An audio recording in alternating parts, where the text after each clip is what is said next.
नमस्कार। आज हम एक बहुत ही दिलचस्प कहानी पर बात करने वाले हैं। शिवानी जी की लिखी हुई इत्यलिका। जी हाँ, इत्यली का नाम ही अपने आप में काफी कुछ कहता है। बिल्कुल। तो हमारे पास जो जानकारी है वो इत्यलिका शिवानी की प्रेरणादायी दास्तान लेख से है, और हम कोशिश करेंगे कि इस कहानी को, इसके किरदारों को, खासकर तारा को थोड़ा गहराई से समझें। हाँ, कहानी कुमाऊं की पृष्ठभूमि में है और तारा के बहाने हमें प्यार, बलिदान, समाज की बंदिशें। और आत्मनिर्भरता, इन सब पहलुओं पर सोचने का मौका मिलेगा। बिल्कुल। और ये नाम इत्यलिका, इसका एक मतलब शायद ये भी है कि वो औरत जो अपनी कहानी खुद लिखती है। हाँ, कुछ ऐसी बातें, एक मुकम्मल दास्तान।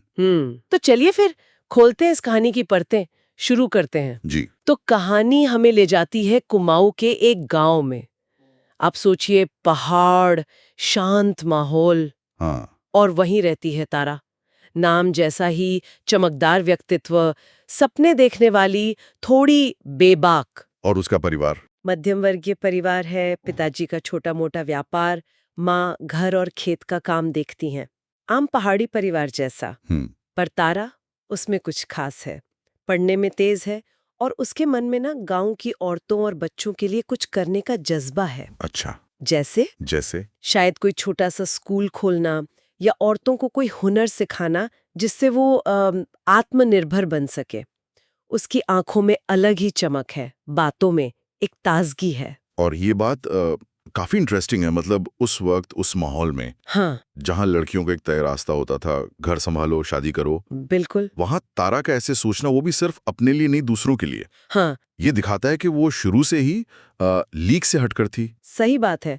परंपराओं को चुनौती देने वाली बात थी ये। हाँ बिल्कुल, एक अंदरूनी ताकत दिखती है उसमें। और फिर इसी सपनों की दुनिया में एक और किरदार आता है, रोहन। रोहन। हाँ, गांव का ही है, पर शहर में पढ़ता है, नौकरी करता है।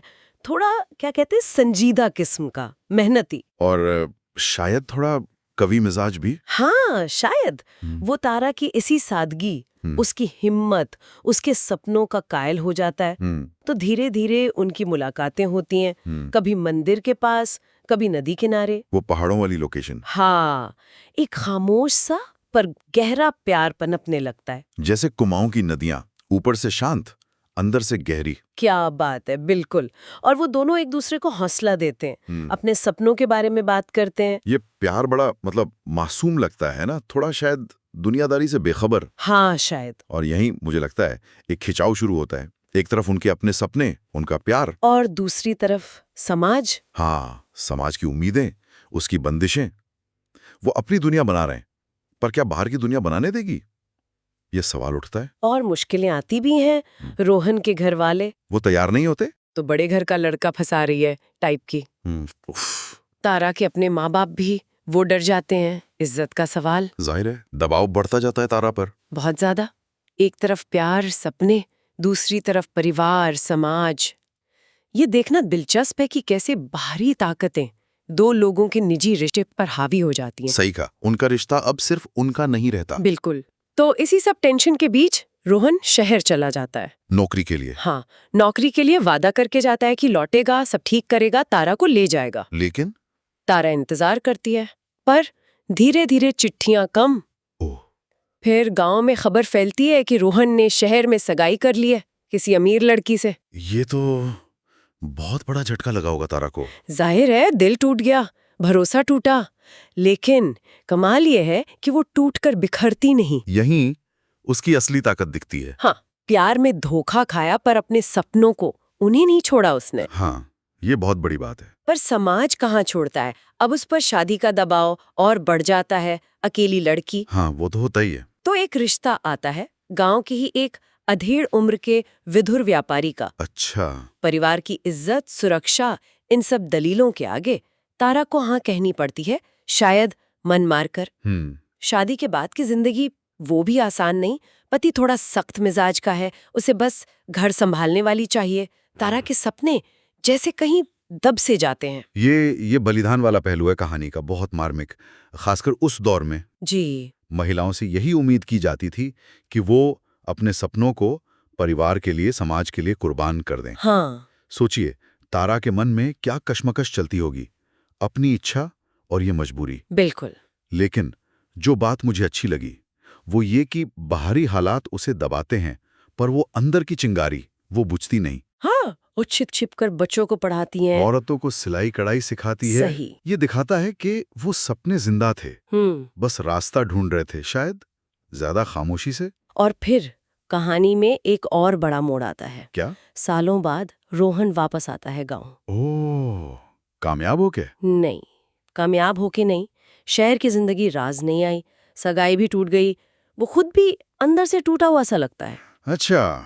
वो तारा से मिलता है, माफी मांगता है, कहता है गलती हो गई, तुम्हारे बिना नहीं जी सकता। पर अब तारा बदल चुकी थी। बिल्कुल, वक्त और हालात बदल देते हैं। हाँ, अब वो भोली लड़की नहीं थी। जिंदगी ने उसे ज्यादा मजबूत, ज्यादा समझदार बना दिया था। तो उसने क्या किया? उसने रोहन को माफ तो कर दिया, लेकिन उसके साथ जाने से साफ मना कर दिया। अरे वाह। वो अपनी जिम्मेदारियों को, चाहे वो पति के प्रति हो या जो छोटा मोटा काम उसने शुरू किया था, उन्हें ज्यादा महत्व देती है। ये बहुत बड़ा शिफ्ट है।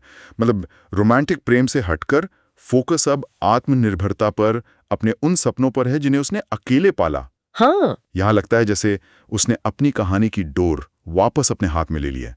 वो अब हालात की मारी नहीं, उसने अपनी दिशा खुद चुनी। बिल्कुल, अपनी प्राथमिकताएं तय कर ली उसने। सही कहा। ये सिर्फ इमोशनल मजबूती नहीं, ये एक तरह की क्लैरिटी है। और वो रुकी नहीं, धीरे धीरे मेहनत से उसने गांव में एक छोटा सा स्कूल वो खड़ा कर ही लिया। क्या बात है। बच्चों को पढ़ाने लगी, औरतों को हुनर सिखाने लगी, उन्हें अपने पैरों पर खड़ा होने में मदद करने लगी। वो गांव के लिए एक प्रेरणा बन गई। मिसाल बन गई। इसी दौरान उसकी जिंदगी में एक और शख्स आता है, अनिल। अनिल? ये कौन है? एक सीधा साधा सा नेक दिल आदमी, मेहनती है।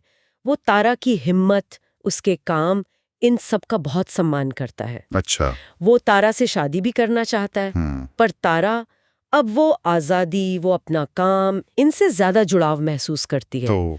तो वो अनिल को एक अच्छे दोस्त, एक साथी के तौर पर स्वीकार करती है। और अनिल भी उसकी भावनाओं को समझता है। वो बस एक सपोर्टर की तरह उसके काम में साथ देता है। ये दिलचस्प है। रोहन और अनिल, कितना फर्क है दोनों में। हाँ, रोहन वो अतीत का प्यार जो शायद दबाव नहीं झेल पाया, और अनिल वो साथी जो बिना किसी रोमांटिक उम्मीद के सिर्फ सम्मान और सहयोग के रिश्ते में है। ये हमें शायद रिश्तों के अलग अलग रंगों के बारे में सोचने पर मजबूर करता है। जरूरी नहीं हर गहरा रिश्ता वो प्रेम वाला ही हो। सही कहा। दोस्ती, सहयोग, ये भी बहुत मजबूत रिश्ते हो सकते हैं। बिल्कुल।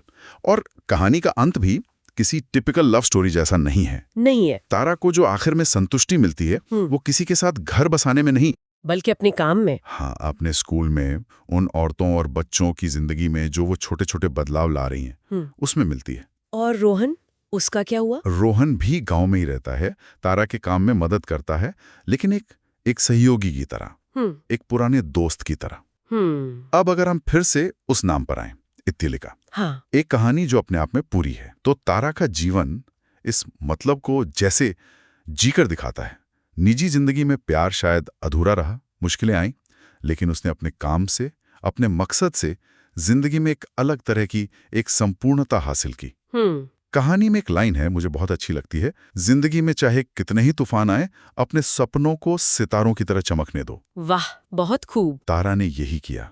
उसने अपने सपनों की लौ को बुझने नहीं दिया। सच में ये कहानी सही मायनों में नारी शक्ति, उसकी सहन शक्ति, उसके आत्मसम्मान की कहानी है। बिल्कुल। ये दिखाती है कि कैसे इंसान समाज की उम्मीदों से या दिल टूटने के दर्द से ऊपर उठकर अपनी जिंदगी को एक मतलब दे सकता है। और शिवानी जी का लिखने का अंदाज, जिस तरह उन्होंने वो कुमाऊं का माहौल, वहां की बोली, लोगों की सादगी, उनके संघर्ष उसे बुना है, वो कहानी में जान डाल देता है। ऐसा लगता है जैसे हम खुद वहीं पहुंच गए हों। बिल्कुल। तो हमने देखा तारा का सफर कैसे एक तरह से महिला सशक्तिकरण का प्रतीक बन जाता है। हाँ।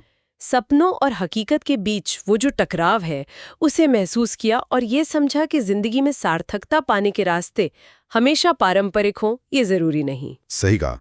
और जाते जाते एक सवाल मेरे मन में आ रहा है, शायद हमारे सुनने वाले भी इस पर सोचें। जरूर। क्या? तारा ने जिस तरह अपनी कंप्लीट या संपूर्ण जिंदगी की परिभाषा गढ़ी, जिसमें रोमांटिक प्यार शायद पीछे छूट गया और समाज सेवा, आत्मसम्मान ये आगे आ गए।